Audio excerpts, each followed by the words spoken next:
am tearing up. I just about screamed right now, and I'm not even there. Now that's inspirational, Natalie. I feel inspired today. Are you kidding? I could be here for another hour. And I was top of my class. There were only 2 of us, and the other guy was in the hospital. So here I am. And I always go, he winds up homeless on the street, and it's my fault. Yeah, now you sound like my wife. And you can get off. I don't know. We call it Google or call it Google. Yeah. Call the Border Patrol. Alexa, how does he get across? Paul, I cut you off earlier. What were you going to say? What? Dang it! Don't do that to me, Paul. Don't do that to me, man. I don't know what got into my head, but I thought this thought, if I'm working year round, I might as well get paid year round.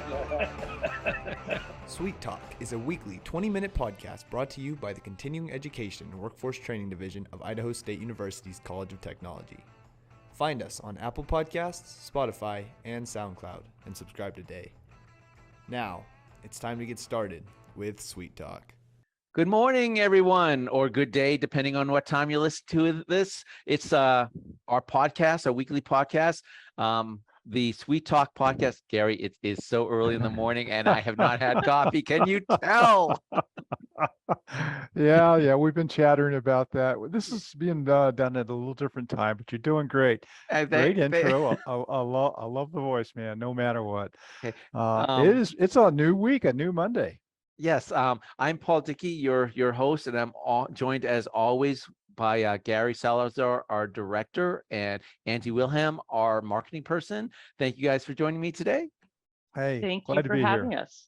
Yeah. Okay. Doing a good job. Hey, we have a special guest on with us this morning, Paul. Can I say a few words about her?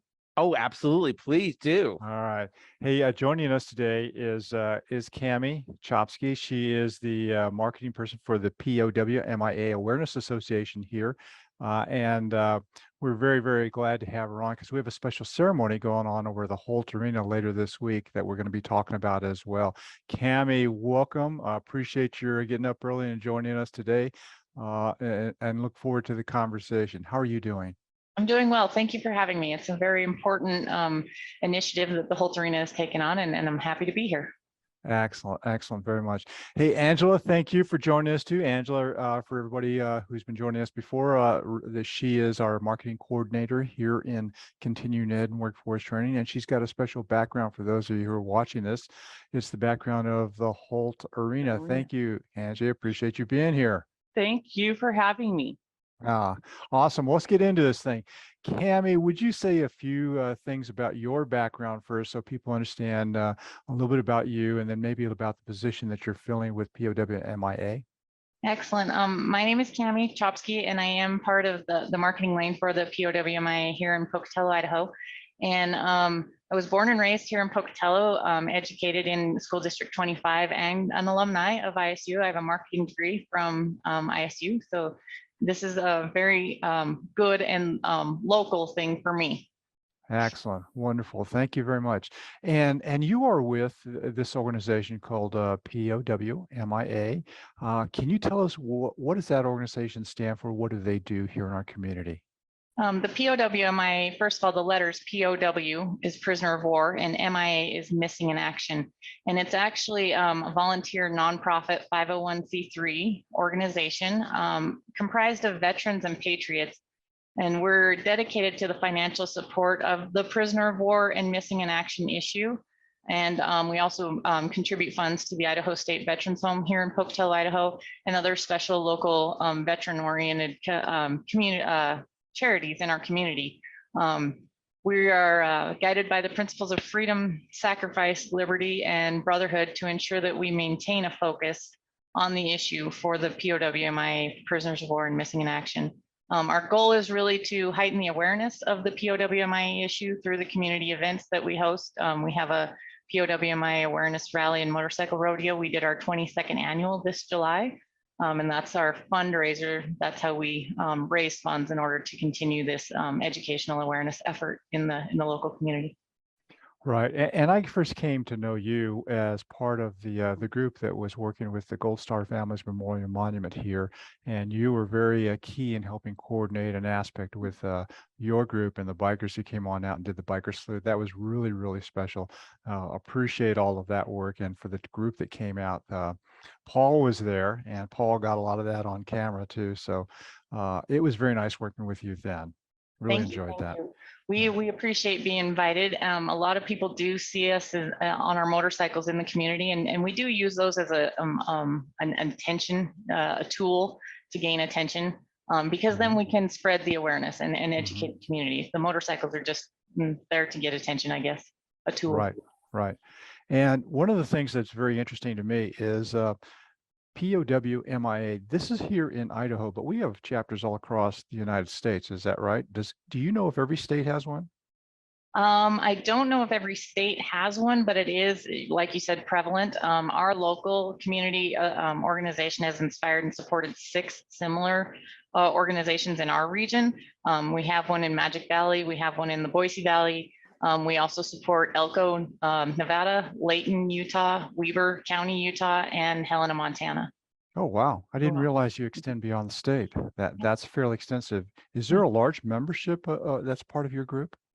We do have over 300 members. Not all of them are active. So that's kind of with any association, you have a large membership, and then you have a percentage that are actually continue to stay active. I would say we have probably half of those, 150, who continue to be active, which I think is a pretty high percentage for a local nonprofit organization to have that kind of participation. Wow, wow, very good. I didn't realize it was that big. And you mentioned earlier the 22nd annual rodeo or MIA POW or POW MIA rodeo event. Yeah, what was that? Motorcycle rodeo and rally. Every July, last weekend or 2 in July, we host a motorcycle rodeo and rally. And if you're not familiar with that, rally tends to be like biker rally. You've heard of those before, where motorcyclists get together and are enthusiastic about their motorcycles and things like that. The motorcycle rodeo part of the rally is, if you're familiar with a horse rodeo, you know, they have horse events, and we do similar things on motorcycles in dirt. And that's what makes it so much fun, is that you think of motorcycles, Harley Davidson style motorcycles, normally a street bike that stays on paved road. And so to put those in dirt and then put them through rodeo games becomes more challenging. And so that's the whole purpose, is to provide entertainment in that way. And I have attended one, at least one, two, and in the past, and those were very, very interesting. A lot of vendors came on out, a lot of people around there. There's some great food, some great camaraderie as well. And so this started 22 years ago here. It did. It started out in American Falls, and as far as I know, it started in 2001. I know that the first rally started in 2001. I don't actually know if that's when our chapter was indoctrinated, but this is when the rally started. It was 2001 out in American Falls, and I believe they were out there for several years before they outgrew the American Falls Fairgrounds and brought it to Bannock County, to Pocatello. Excellent. All right, well, let's keep going here. I want to talk a little bit more about what's happening this weekend. We're having the Idaho State University's first home game in the Holt Arena. And about a couple of years ago, you brought up to me a question of, hey, do you think we could do something like this? And something like this is do a celebration with a POW MIA Missing Man Chair. Can you tell us a little bit about that celebration? Yeah, a POW MIA Missing Man Chair is a physical symbol of the thousands of American prisoners of war and missing in action service members who are still unaccounted for from all the wars and conflicts that the United States has been involved in. And the purpose of the Missing Man Chair is to represent those service members who are unable to attend the event, such as the ISU first home football game. So we want to have that chair there because it's empty in perpetuity on purpose to represent those service members, and also a reminder for those families that are in our community who may have given the ultimate sacrifice if that service member is unable to return. So it's always meant to be empty, and therefore it'll be stanchioned off so that no one sits in it. But yeah, it's meant to be a symbol so that people know that those service members are not forgotten. Right. I think a lot of people may equate this to, and it's very similar to the missing man formation when there's a flyover for like the Thunderbirds, the Blue Angels, or some other group like that.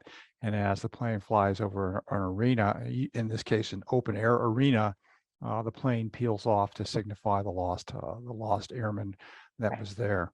And this ceremony is different because we're going to be inside the Holt, and the Holt is a covered arena.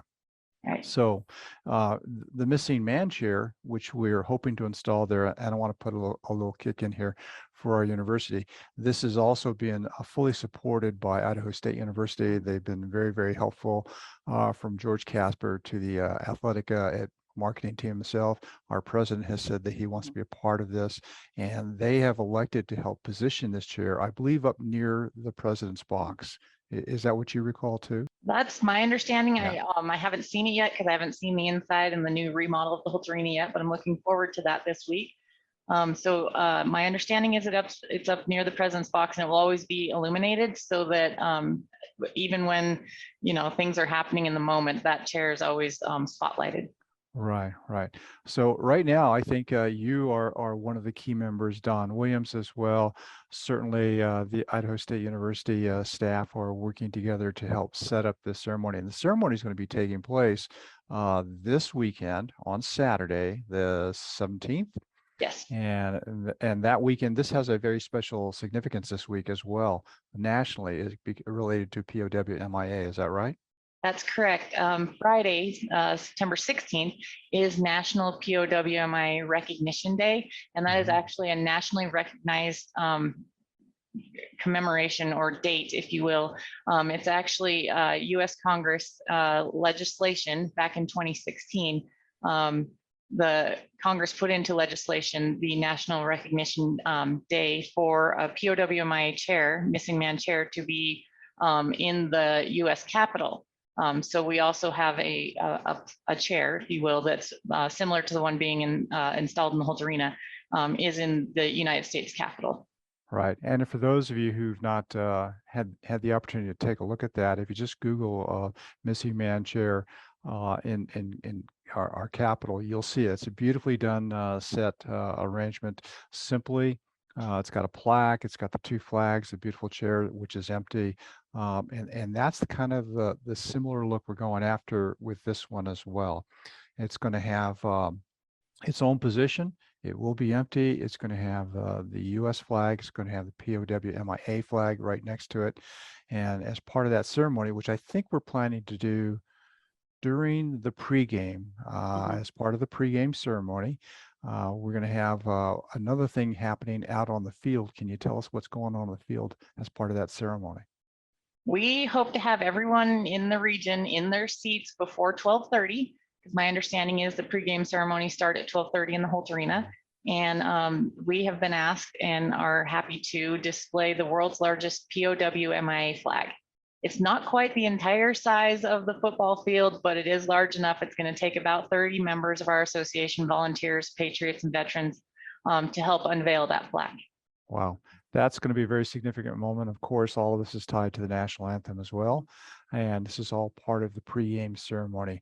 That whole thing by itself is just an amazing thing to bring together, Cami. Thank you for suggesting this, 2 years ago, a little bit over 2 years ago now, and bringing the thought up. It just happens that it really coincided with the update of the chair systems within the Holt Arena. So perfect timing. It's come about nicely.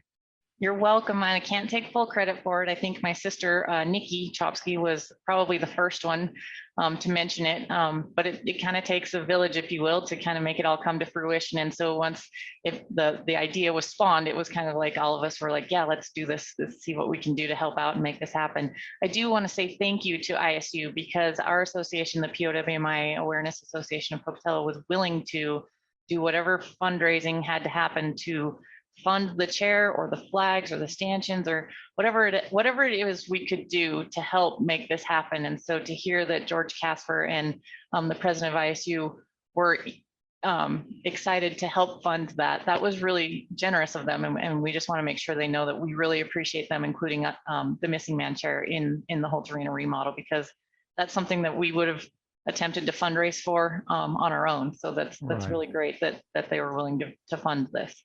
Yeah, we have a lot of veterans here in the state of Idaho, but this is not the only missing man chair ceremony that you've put on here. Wasn't there another one was it up in Idaho Falls? That's correct. That's correct. This is the first, as far as I know, first collegiate football stadium in the state of Idaho to have one. So go Bengals. Good job, ISU. Way to be on board for that. It is the second ceremony that our association has done in Idaho. We were able to get back before COVID, I believe it was in 2019 at Melaleuca Field. They installed a missing man chair for the Idaho Falls Chuckers at a baseball game. And so we were there for that. You know, it brings up an interesting question here.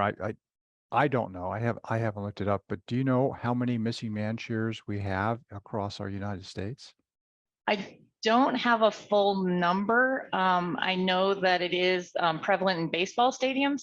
I know that the Boston Red Sox, Chicago White Sox, Cincinnati Reds, the Miami Marlins, Philadelphia Phillies, Pittsburgh Pirates, San Diego Padres, Tampa Bay Rays, Washington Nationals, and also the Atlanta Braves. And the Atlanta Braves one, I don't know if you're familiar with that, but that one went viral a couple of years ago because there was a member standing watch over the chair during the game, and it started to rain, and some member of the crowd came over and brought their umbrella and held it over the service member's head to protect them from the rain while they were watching over the chair. And it was pretty emotional, pretty good video. So if you haven't seen that, that was it.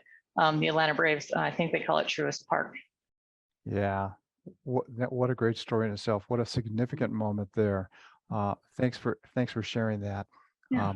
For all of those who are listening out there, whether you're part of a military family or a friend or we're in the military, this is an important thing because we've left people behind, not intentionally, but they're missing in action, and we want to remember them. We want to bring everybody back. We have people who are still considered POWs overseas or somewhere else, and those are folks we don't want to forget. So this is an important thing for all of us to pull together, remember as part of our country, and remember that these people, they gave, and we owe them by at least not forgetting them. The very least we can do is not forget them. So for all of you who are out there who are hearing this, who are seeing this, who are picking up on this event that's taking place this Saturday, I hope you'll show up. Come on down to the Holt Arena. Come be a part of a great game. Come see a wonderful ceremony and a tribute that's being pulled together by this amazing organization. Cammie, you've been super. I really appreciate all the work that you've done and staying with us. It takes perseverance. It takes a lot of patience. For that organization as well. It's an incredible thing that you're doing. So thank you for that. Before we go, one of the things that I do want to make sure I give to every one of our guests, Paul and Angela as well, want to make sure that you have an opportunity to say, if somebody wants to reach out to you, if somebody wants to say, hey, I want to hear more about this, where do I go to find out more information? What's the best way for them to reach out to you? The university just put out a press release, and we have that posted on our website. It's www.powmiarodeo.org, and that's our local association here in Pocatello. We also support the National League of POWMIA Families, and so there is a national website out there. You can just Google that.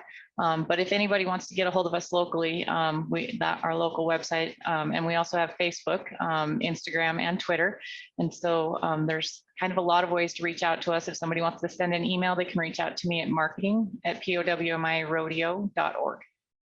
Wonderful, wonderful, very much. Hey, Paul, Angela, we're getting close to the end of this thing here. Before we go, are there any other questions either of you has, or do we want to start wrapping this up? Yeah, just one last question for people who might, pick this up audio. What is the actual date of the event? Good point. It's this Saturday on the 17th. Mm-hmm. Yeah. Saturday, September 17th, 2022. Okay, excellent, excellent. And then I would just like to thank Kevin Satterlee, the president of Idaho State University. I believe we've mentioned him through this podcast, but I don't know if we've mentioned him by name. So I would really like to extend my thank you to Kevin Satterlee for donating the chair in this space in Holt Arena. Excellent. Excellent. Thank you Excellent, very much. Appreciate that, Angela. Paul, you want to go ahead and start closing us up here? We've Yeah. reached the end. Thank you Cami- to Cami Chopsky. Yeah, Cami, thank you so much for joining us today. Auntie, always, thank you so much. thank you. Gary, can't do this without you, man. Yeah, more coffee next time. Yeah. Man, I've been so quiet this one. Hey, Yeah. if anyone wants to get a hold of us, they can reach us by emailing us at cetrain@isu.edu. You can visit our website at cetrain.isu.edu, and you can call us at 208-282-3372. Again, everyone, thank you so much for joining us today, and have a great week. Bye, everybody. Be safe out there. Be safe. Thank you.